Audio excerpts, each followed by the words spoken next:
Arrivé par une porte dérobée pour Michel Alliot-Marie, ministre de la Défense lors du bombardement de Bouaké.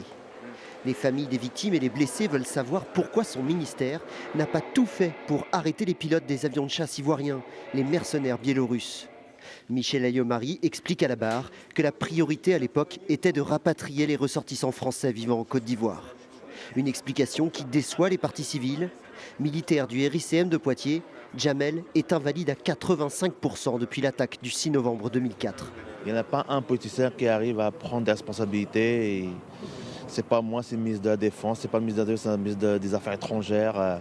Ils s'envoient tous la balle. Et la vérité, on le saura jamais. À la barre du tribunal, le Premier ministre de l'époque, Jean-Pierre Raffarin, et son ministre de l'Intérieur, Dominique de Villepin, rejettent toutes les thèses complotistes autour de cette attaque de Bouaké. Ils évoquent des dysfonctionnements dans l'organisation de l'État et une mauvaise prise en compte des télégrammes diplomatiques pour expliquer la disparition dans la nature des suspects biélorusses. Toutes ces années d'attente, elles visaient à un moment à avoir des réponses. On a compris que les réponses, elles n'étaient pas en bas, qu'elles étaient au sommet.